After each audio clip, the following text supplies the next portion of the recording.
Bem-vindos ao canal Conhecimentos da Humanidade. Essa é a segunda parte de uma série de vídeos que a gente está fazendo sobre os locais sagrados. Se você ainda não viu a primeira parte, clica aí no link na descrição desse vídeo. Então vem com a gente e vamos continuar nossa viagem ao redor do mundo, conhecendo todos esses lugares.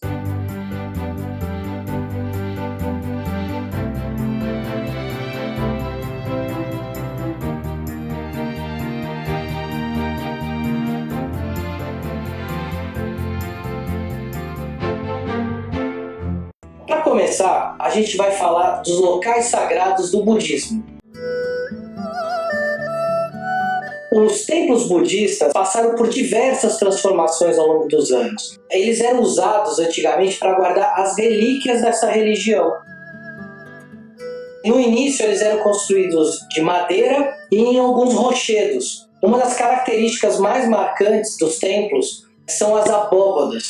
Elas representam o céu e o cósmico. Segundo a tradição, Buda atingiu a iluminação debaixo de uma figueira. E nesse local foi construído um templo chamado Mahabodhi. Inclusive lá dentro também tem a representação dessa figueira sagrada. Esse templo ele é composto por diversas torres de pedra e ele tem uma torre central que é maior que as outras. A arquitetura ficou tão importante, tão conhecida, que ele virou uma influência para a região toda. Quando o budismo chegou na China e depois no Japão, acabou tomando forma dessas culturas que originalmente já tinham uma cultura de harmonização com o céu e a terra. E aí os templos budistas tomaram forma dos majestosos pagodes. De qualquer maneira, há características diferentes em cada templo de cada país onde se pratica o budismo.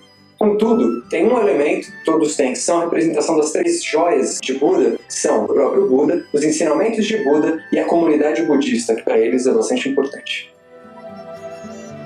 No século XIX foi descoberto o maior templo budista do mundo. O nome dele é Borobudur, o Templo dos Incontáveis Budas. Ele foi descoberto na ilha de Java e ele estava coberto por camadas e camadas de cinzas vulcânicas, que se solidificaram. Acredita-se que ele era um templo hindu e que depois ele foi reaproveitado como um templo budista. Estima-se que a construção desse templo foi próximo ao século VI d.C. Os romanos tinham muitos templos. Diferente de outras culturas, eles pegavam os locais sagrados dos povos que eles conquistavam e adaptavam à moda romana, como aconteceu primeiro com os gregos. Então eles pegaram os deuses gregos, a própria religião e cultos gregos e adaptaram ao jeito romano.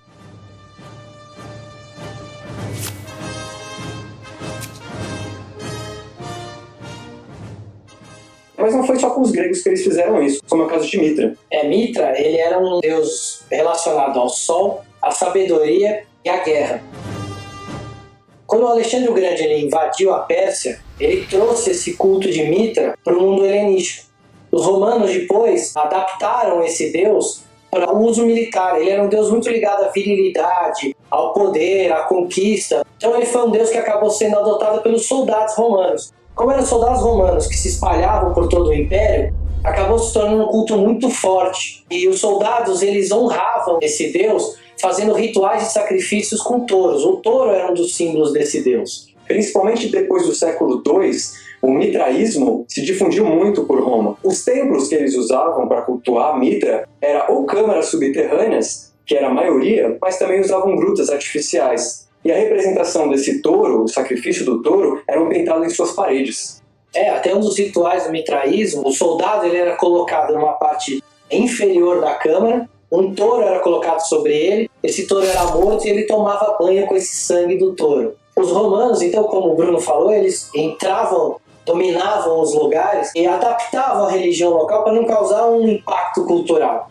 Eles fizeram isso com quase todos os povos sob domínio deles, exceto com dois: os judeus e os celtas. No caso dos celtas, eles resolveram atacar a religião. Os celtas não tinham uma identidade como um povo único, como uma nação única. Eles eram tribais, apesar de terem línguas, origens e até costumes muito parecidos, iguais até, eles não tinham essa noção. Quem dava minimamente essa noção de unidade eram os druidas. Druidas eram como sacerdotes que andavam de tribo em tribo, fazendo papel de juízes, professores, médicos, e até eram eles que convocavam para a guerra. Os romanos perceberam a única ligação que unificava os celtas eram esses druidas e decidiram acabar com os druidas. Alguns monumentos que os druidas erigiam que eram pedras chamadas de dólmens. Eles começaram a destruir isso, e eles chegaram ao ponto de, quando eles invadiram a Inglaterra, eles atacaram um lugar chamado Ynys Mons. Era uma ilha que existe até hoje, a ilha de Mona, na Inglaterra. Era como se fosse o Vaticano da época dos druidas. Essa ilha foi atacada pelos romanos, foi uma batalha extremamente sangrenta, e acabou com a extinção desse local e com a morte de quase todos os druidas que estavam lá. Depois desse massacre, os romanos continuaram avançando na Inglaterra, foram até a parte norte da Inglaterra, onde encontraram um outro local muito importante para o druidismo. Lá tinham centenas de pequenos templos alinhados segundo sua própria energia, e também era um local onde eles determinavam posições astrológicas. Bom, os romanos acabaram também com esse lugar, e ainda hoje é onde está a Muralha de Adriano. Muitos historiadores julgam que o local onde a Muralha de Adriano foi construída, militarmente ela não fazia sentido.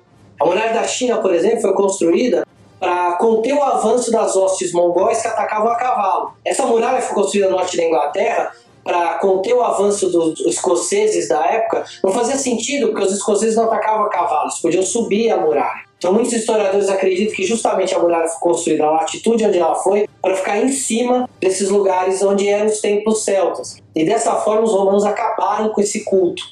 Por que eles faziam isso? Porque eles tinham medo desse culto. Esse culto era um culto muito ligado à natureza. Ele pregava a liberdade do homem.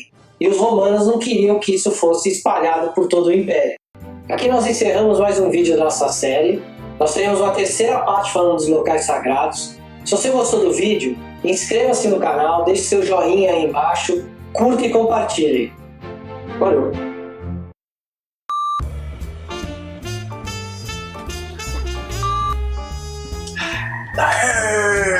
Eu não sei nem se era ônfalos, eu quase parei pra perguntar se era ônfalos, mas eu falei, não, já tá indo, vamos embora. Não falo, na verdade. Os gregos tinham templos espelhados. E eu achei que é isso.